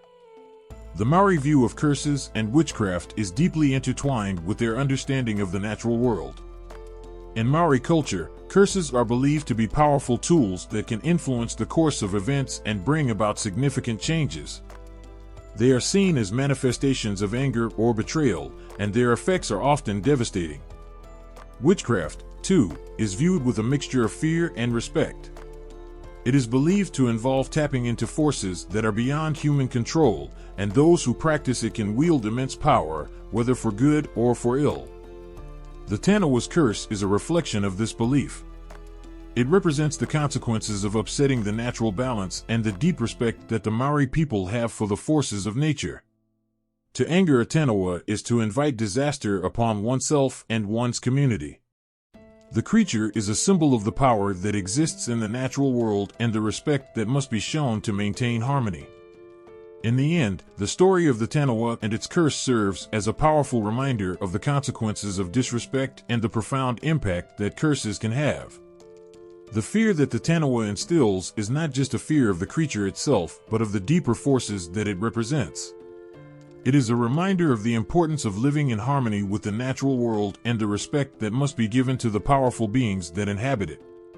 The curse of the Tanawa is a chilling echo of the dangers of challenging forces beyond one's understanding and a testament to the enduring power of Maori mythology. On the icy fringes of the Algonquin wilderness, where the snow blankets the earth in a cold, unfeeling hush, there lurks a spirit so terrifying that its name is whispered only in fear. This is the Wendigo, a creature of nightmarish hunger and insatiable greed, a cursed being that embodies the darkest aspects of human nature. The story of the Wendigo is not just a tale of horror, it is a chilling reminder of the consequences of succumbing to the most primal and forbidden urges. The Wendigo is said to be a spirit that once was human, transformed by a horrifying curse into a ghastly, emaciated monster. Its appearance is grotesque, a towering figure with skin stretched tight over skeletal bones, eyes glowing with a malevolent light, and a mouth that never seems to close, forever gnashing and craving. It is a being driven by an unrelenting hunger for human flesh, a hunger that can never be satisfied. The origins of the Wendigo curse are rooted in the Algonquin belief that the spirit of the Wendigo can possess those who have committed the ultimate act of betrayal and greed, cannibalism. When someone, driven by desperation or madness, resorts to eating human flesh, they are believed to invite the Wendigo's curse upon themselves. This act is seen as a severe violation of moral and spiritual laws, and the Wendigo's influence turns the cannibal into a monster, forever condemned to wander the cold wilderness in search of more victims. One particularly harrowing tale speaks of a man who, during a harsh winter when food was scarce, turned to cannibalism to survive. Driven by the gnawing pangs of hunger and a desperate need to protect his family, he made the fateful decision to eat the flesh of a fallen comrade. As soon as the act was done, the man began to change. The hunger that drove him to commit such an atrocity was replaced by an insatiable craving for human flesh.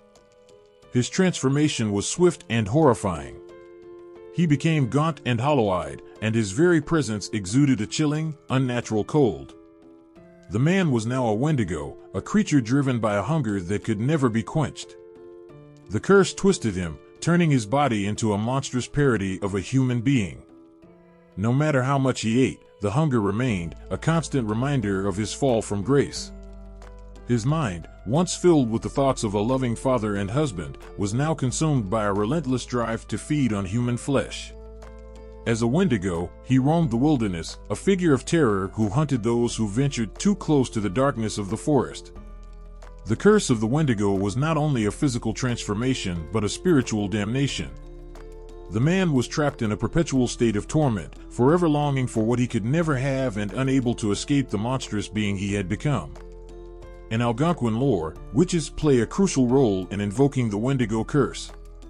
These witches, believed to wield dark magic, have the power to summon the Wendigo or to place the curse upon those they choose. Their motivations for such dark acts vary. Some may do it out of jealousy, anger, or a desire for revenge. The act of cursing someone to become a Wendigo is seen as a way of punishing them for their transgressions and ensuring that their suffering continues beyond death. The process of invoking the Wendigo curse is shrouded in mystery, but it is said to involve powerful and forbidden rituals. The witches might perform these rituals in isolated places, far from the eyes of the unwary, using arcane symbols and incantations to call upon the Wendigo spirit. Once the curse is placed, it is almost impossible to escape. The victim is condemned to a fate worse than death, transformed into a Wendigo, driven by an insatiable hunger and forever bound to the cold, dark wilderness. The Wendigo's curse is a potent symbol of the consequences of violating the natural order and the profound impact of succumbing to forbidden desires. It represents the ultimate betrayal of the human spirit, where the victim's own actions lead to their downfall. The story of the Wendigo serves as a grim reminder of the darkness that can arise from the deepest recesses of the human soul and the terrifying consequences of crossing moral boundaries. In the desolate, snow-covered forests where the Wendigo is said to roam, the legend remains a powerful force. It is a chilling tale that echoes through the cold winds and the rustling of the trees, a constant reminder of the darkness that can lurk within and the harsh price of succumbing to it. The curse of the Wendigo is a haunting story, one that continues to send shivers down the spine of all who hear it, ensuring that the shadow of the Wendigo will never fully fade from the memory of those who live within the reach of its terror. In the heart of the Mexican countryside, where the moonlight dances on the edges of ancient forests and the wind whispers through the trees, there exists a story so chilling it sends shivers down the spine of all who hear it. It is the story of the Bruja, a witch whose curses are so powerful they echo through the ages, shaping the culture and folklore of Mexico and Central America. The Bruja, a figure shrouded in both fear and fascination, is a witch whose powers are as legendary as they are terrifying.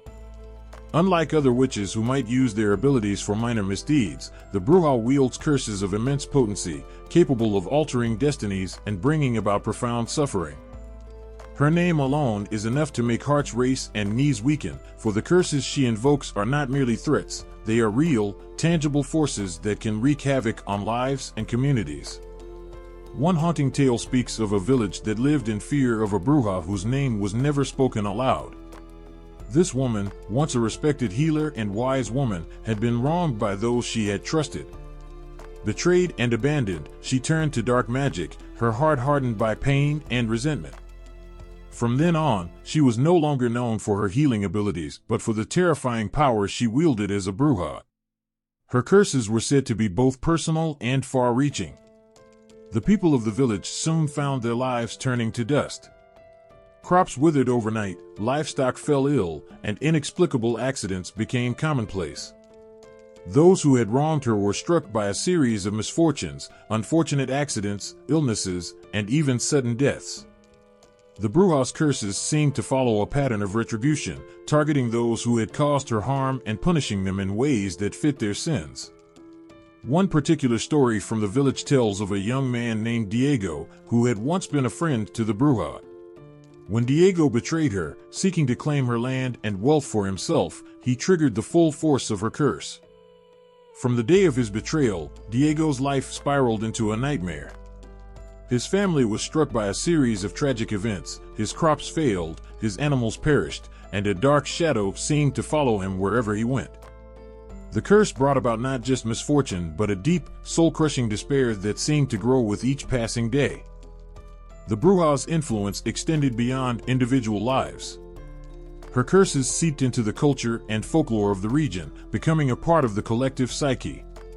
In Mexican and Central American folklore, the bruja is a symbol of the powerful, often malevolent force that magic can represent. Stories of her curses are told to instill both fear and respect for the unseen forces that govern the world. Her name is spoken with a mixture of dread and reverence, a reminder of the potential consequences of crossing those who possess such dark powers. In the towns and villages where the bruja's legend is most potent, people take great care to avoid her wrath. Rituals and ceremonies are performed to appease or protect against the power of the bruja. Offerings are made, prayers are said, and superstitions are observed to keep her curses at bay. The story of the bruja serves as a cautionary tale, warning people to live honorably and to respect the forces that lie beyond human understanding. The bruja's curse also influences the art and literature of the region. Her story is a popular theme in local legends, books, and even modern media. The fear and awe she inspires are reflected in the way she is portrayed, as a powerful figure capable of both great destruction and deep, unsettling magic.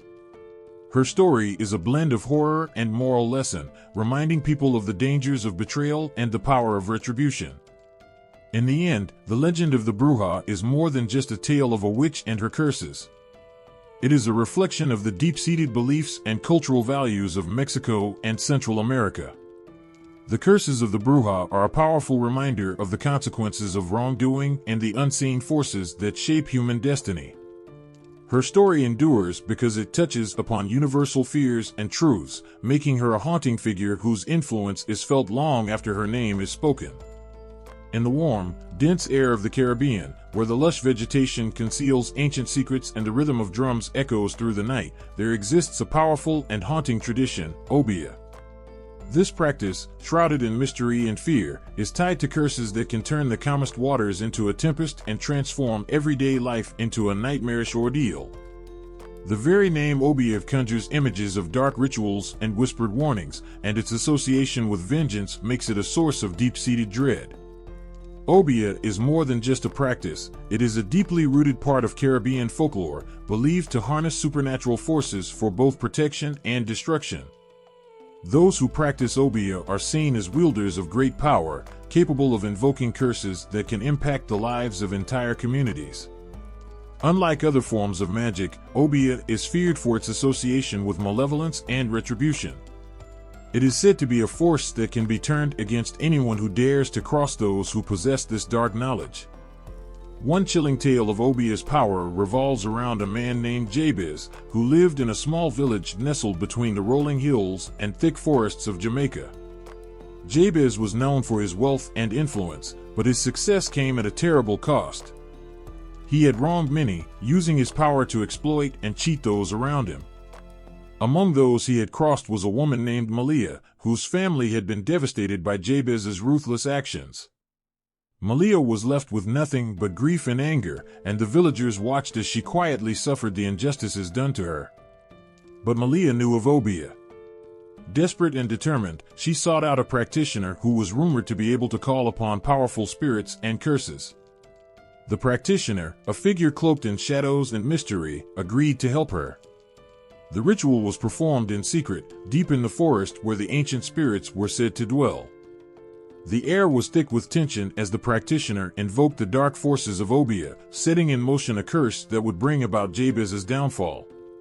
Within weeks, Jabez's life began to unravel. His once thriving business faced sudden and inexplicable failures. His home, once a symbol of his prosperity, fell into disrepair, and he was plagued by a series of personal tragedies. The curse seemed to follow him wherever he went, manifesting as a relentless series of misfortunes. The villagers watched in a mix of awe and fear as Jabez, once so powerful and confident, became a shadow of his former self, haunted and broken by the consequences of his own actions.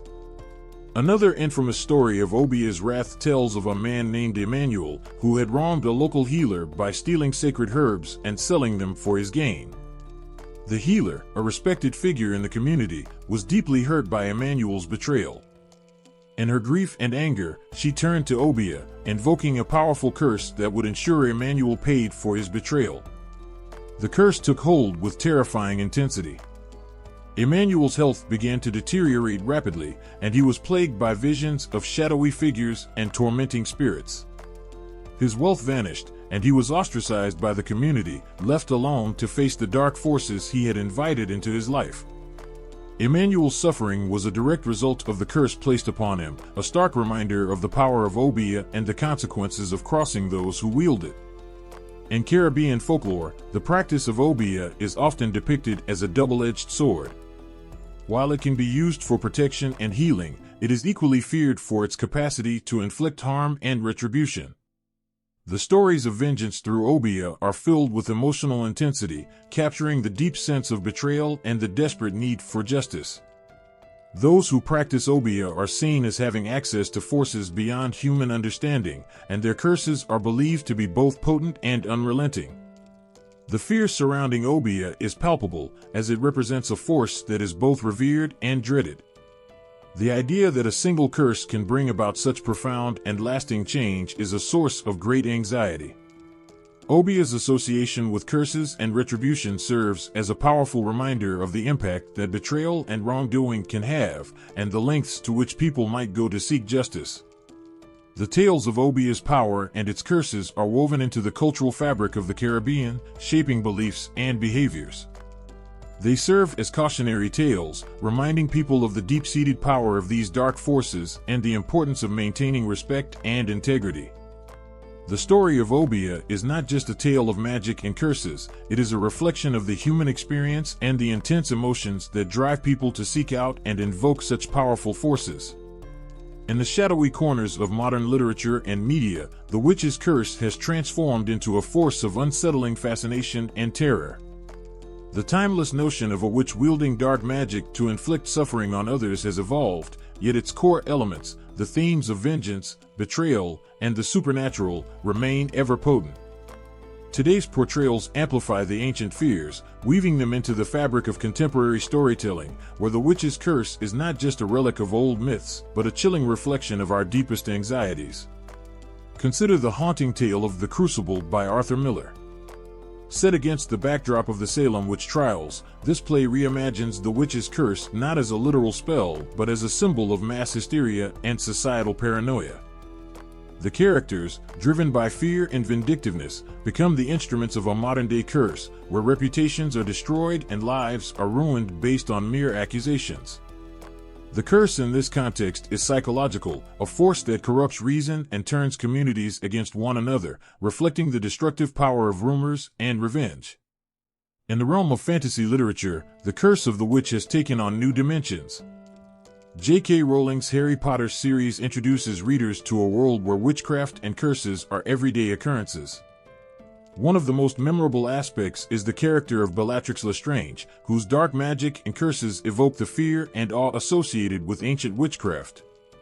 Her use of curses is not just a personal vendetta, but a tool of terror that extends to the entire wizarding world. Rowling modernizes the witch's curse, intertwining it with themes of power and control, showcasing how ancient fears can adapt to new contexts. Similarly, the film The Witch, 2015, set in 1630s New England, brings the ancient fear of witches into a starkly realistic setting. The film portrays a family's descent into paranoia and madness, driven by their belief in a witch's curse. The eerie atmosphere and unsettling imagery capture the essence of folklore while presenting it through a modern lens. The witch's curse in this film is a reflection of the character's inner demons and societal fears, blending historical context with psychological horror to create a chilling narrative that resonates with contemporary audiences. The curse also appears in modern horror films like The Craft, 1996, and Suspiria, 2018, where witchcraft is explored through themes of power, rebellion, and the dark side of female empowerment. In The Craft, teenage girls use witchcraft to seek revenge and manipulate their surroundings. The curses they cast are intertwined with their personal struggles and desires, reflecting how ancient themes of witchcraft and vengeance can be reinterpreted in a contemporary setting. Similarly, Suspiria reimagines the witch's curse within the context of a ballet academy, where dark rituals and curses underpin the story's horror. The film captures the fear and allure of witchcraft, showing how ancient curses can be adapted to modern fears of control and manipulation. In literature and media, the witch's curse often mirrors current societal anxieties and struggles. The ancient fears of witchcraft and curses are reinterpreted through the lens of modern issues, power dynamics, societal breakdowns, and personal vengeance. The portrayal of witches and their curses in contemporary works resonates with audiences because it taps into universal themes of fear and retribution. These stories highlight the enduring power of ancient myths and how they continue to evolve, reflecting the complexities and darkness of the human experience. Modern depictions of the witch's curse are not just about supernatural events, but about the psychological and emotional turmoil that such curses evoke. They explore the impacts of vengeance, the struggle for control, and the fear of the unknown. By placing these ancient themes in contemporary settings, modern literature and media continue to captivate audiences, reminding us of the timeless nature of these stories and their ability to address our deepest fears and desires. Imagine living with a constant, oppressive sense of dread, as if a dark cloud hovers over every aspect of your life. For many who believe in the power of curses, this is not just a figurative feeling but a real, tangible experience that shapes their everyday reality. The psychological weight of believing in a witch's curse can be as powerful as the curse itself, manifesting in ways that are both haunting and profoundly affecting. The concept of a curse taps into some of our deepest fears and vulnerabilities. When a person believes they have been cursed, the psychological impact can be overwhelming. The fear of impending doom can cause a person to experience severe anxiety, which may lead to physical symptoms such as insomnia, headaches, or even heart palpitations. It's as if the curse seeps into their very being, creating a state of constant unease that colors every part of their life. Take, for instance, the story of Maria, a woman who was convinced she had been cursed by an old acquaintance. Maria had always been a happy and successful individual until a falling out with this person. After the confrontation, she began to experience a series of unfortunate events. Her business faltered, her health deteriorated, and her relationships became strained. As these problems mounted, Maria's fear that she was under a curse grew stronger. The more she believed in the curse, the more her psychological state worsened. Her mind became a battleground where every misfortune seemed like evidence of the curse's power. Maria's story is not unique. Throughout history, there have been numerous cases where belief in a curse has led to real-world consequences. This phenomenon is often explained by the mind's ability to make belief a reality. When someone truly believes they are cursed, they might start to see every negative event as confirmation of that curse, creating a self-fulfilling prophecy. Their fear can lead to stress and behavioral changes that might actually bring about the very misfortunes they dread. Consider the concept of the placebo effect in reverse, sometimes known as the nocebo effect. Just as positive expectations can lead to improved health outcomes, negative beliefs can exacerbate health problems. If someone believes they are cursed, their stress and anxiety can contribute to a decline in their physical and mental well-being. The power of belief becomes a force that affects their life in tangible ways, proving that the mind has a profound influence over the body. This psychological mechanism is powerful. It shows that curses can become a reality not because of supernatural forces, but because of the way people's minds interpret and react to their experiences. A curse, in this sense, is a manifestation of fear and belief, a dark echo of the power that the human mind can wield over itself. In extreme cases, belief in a curse can lead to a state of psychological trauma. People might suffer from paranoia, depression, or even delusions, convinced that their misfortunes are the result of dark magic rather than coincidental or understandable causes. This trauma can be difficult to escape, as the person's reality is shaped by their belief in the curse, making it hard for them to see their situation objectively. The psychological impact of a curse can also strain relationships. When someone is convinced they are cursed, they might isolate themselves from friends and family, believing that their misfortune will only bring others down. This isolation can compound their distress, making them more vulnerable to the negative effects of their belief. The role of culture and societal beliefs in reinforcing the power of curses cannot be underestimated. In communities where witchcraft and curses are widely believed to be real, the psychological effects can be particularly intense. The collective belief in curses can create a feedback loop where individual fears are amplified by the group's shared anxieties, leading to a stronger sense of reality for those involved. One vivid example is the historical witch trials, where the belief in curses and witchcraft led to mass hysteria. People who were accused of being witches were often subjected to horrific trials and punishments, driven by the widespread fear that they were spreading curses. This fear not only led to tragic outcomes for those accused, but also demonstrated how powerful and destructive belief in curses can be, influencing entire communities and shaping their behavior in devastating ways. In modern times, the psychological interpretation of curses continues to resonate. While the literal belief in curses might have faded in many cultures, the underlying principles remain relevant. People still experience the profound effects of belief and fear, whether they are dealing with personal anxieties or societal pressures. The story of Maria and countless others shows how the mind's power to create and reinforce belief can have real-world consequences, illustrating the deep connection between our psychological state and our perception of reality. The impact of a witch's curse, therefore, goes beyond the supernatural. It reaches into the realm of human psychology, revealing how deeply our beliefs can shape our experiences and well-being. The haunting reality of curses lies not just in the fear they evoke, but in the very real ways they can affect our lives, demonstrating the powerful interplay between belief, fear, and psychological impact. In the stillness of a moonlit night, the whispers of ancient fears come alive, echoing through the ages.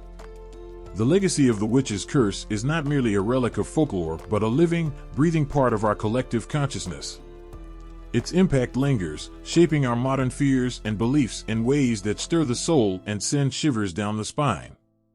From the dusty corners of old libraries to the stories shared around campfires, the tales of witches and their curses have never truly faded. They are woven into the fabric of our cultural heritage, influencing everything from literature and film to personal beliefs and social fears. The stories of witches casting dark spells and invoking curses have transcended generations, leaving a mark on the way we view the supernatural and the unknown. Take the story of the Bell Witch, a tale from early 19th century America that still sends chills through those who hear it.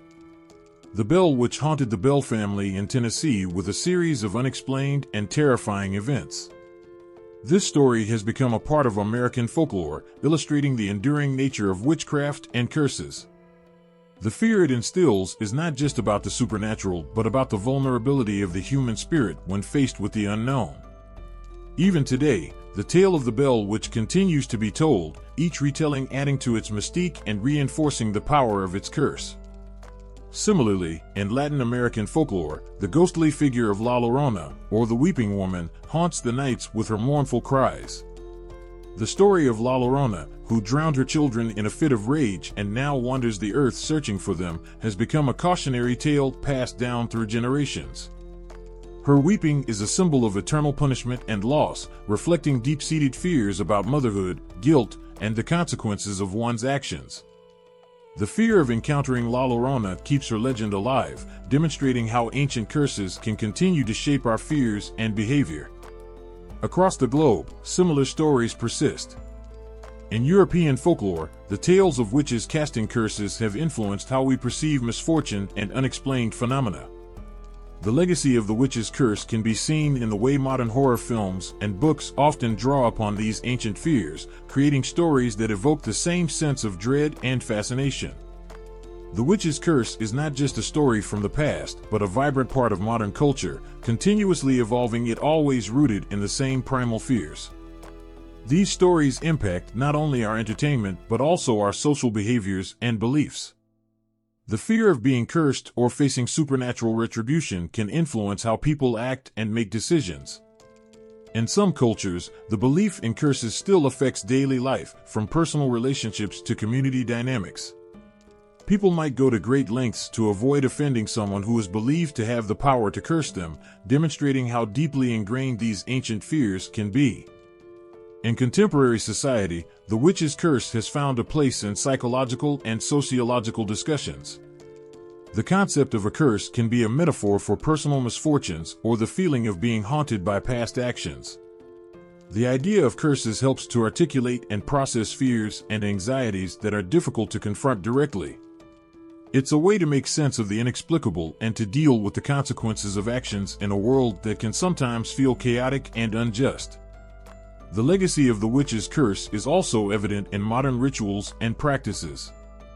In some cultures, people still perform ceremonies or seek out spiritual advice to counteract curses or protect themselves from perceived malevolent forces. These practices are a testament to the enduring belief in the power of curses and the need to address the fears they generate. The continuation of such practices shows that the impact of curses extends beyond folklore and into real-life behaviors and coping mechanisms. The stories of witches and their curses resonate because they tap into universal themes of fear, guilt, and the quest for justice. They reflect our deepest anxieties about the unknown and the consequences of our actions. The enduring legacy of the witch's curse is a reminder of how deeply these ancient stories are woven into the human psyche, continuing to influence our fears, beliefs, and behaviors. The chilling echoes of these tales serve as a testament to the power of folklore to shape and reflect our innermost fears. In the shadowy recesses of myth and folklore, curses weave the chilling tapestry of vengeance, justice, and morality. These ancient tales are not just echoes of the past, but mirrors reflecting our deepest fears and desires. They explore the human condition in ways that are both haunting and profound, revealing the darkness and light within us all. At the heart of many of these stories is the theme of vengeance, a powerful force that can consume and destroy. The myths are filled with characters driven by a desire for retribution, their actions often resulting in tragic consequences. One such tale is that of the Greek goddess Nemesis, who personified divine retribution. When people fell prey to their own hubris, Nemesis was there to balance the scales, delivering punishment to restore cosmic order. Her role was not just about exacting revenge, but about ensuring justice, reminding us that actions have consequences. Consider the tragic story of Medea from Greek mythology. Medea's love for Jason turned to bitter vengeance when he betrayed her. Her response was catastrophic. She killed their children to punish Jason and ensure his suffering. Medea's story is a heart-wrenching example of how vengeance can spiral out of control, turning from a quest for justice into a senseless tragedy. The tale evokes a visceral reaction, showing how deep emotional wounds can lead to actions that haunt both the victim and the perpetrator. Similarly, in the Norse sagas, the story of the vengeful god Loki and his ultimate punishment is a powerful exploration of justice and retribution. Loki's misdeeds, including his role in the death of the beloved god Balder, led to his capture and brutal punishment. His fate, bound by chains with a serpent dripping venom onto his face, is a poignant reminder of the consequences of crossing moral boundaries. Loki's story illustrates the harsh reality of justice in myth, where even gods are not exempt from the scales of retribution. In the realm of folklore, the theme of vengeance often intersects with the quest for justice. The story of the Grim Reaper, for instance, is rooted in the idea of balancing life and death. This character embodies the final arbiter of justice, claiming the lives of those who have lived their allotted time. The Grim Reaper's role is to maintain the natural order, but his presence also raises questions about the morality of death and the fairness of fate. Through these tales, folklore explores how justice is meted out in a world where human understanding of fairness is often limited. The idea of curses in these stories often serves as a vehicle for exploring the morality of revenge and justice. A curse is not just a magical punishment, but a reflection of the moral and ethical dilemmas faced by those who seek vengeance. The curse of the House of Atreus in Greek mythology, for example, is a never-ending cycle of murder and retribution that devastates an entire family. This story highlights how the pursuit of revenge can lead to an unending cycle of suffering, showing the destructive power of vengeance when it consumes individuals and families alike. In many myths, curses are also portrayed as a form of cosmic justice, a way for the universe to correct wrongs and restore balance. The tale of King Midas, whose greed transformed everything he touched into gold, is a powerful example. His curse, though granted as a reward for his wishes, becomes a tragic burden that forces him to confront the consequences of his actions. This story reveals how the pursuit of material wealth and selfish desires can lead to unforeseen and tragic outcomes, emphasizing the moral lesson that true value lies beyond superficial gains. Through these stories, myths and folklore offer profound reflections on human nature and morality. They delve into the complexities of vengeance and justice, revealing the fine line between right and wrong. The characters in these tales grapple with their desires for retribution and the consequences of their actions, illustrating the often painful process of seeking justice. Their stories evoke powerful emotions, from fear and sorrow to empathy and introspection, highlighting the enduring relevance of these themes in our understanding of human nature. The power of curses in these tales is not just in their ability to inflict suffering, but in their role as mirrors reflecting our deepest fears and desires. They challenge us to confront the darkness within ourselves and to grapple with the ethical implications of our actions. By examining these stories, we gain insight into the ways in which vengeance and justice are intertwined, and how our pursuit of one can impact the other. The stories of curses, vengeance, and justice serve as timeless reminders of the complexities of human nature. They resonate with us because they address fundamental aspects of our existence, our fears, our desires for retribution, and our quest for fairness. Through these tales, we are invited to explore the darker corners of our psyche and to confront the moral dilemmas that shape our lives. The enduring power of these myths lies in their ability to evoke profound emotions and to offer insights into the nature of justice, vengeance, and the human condition.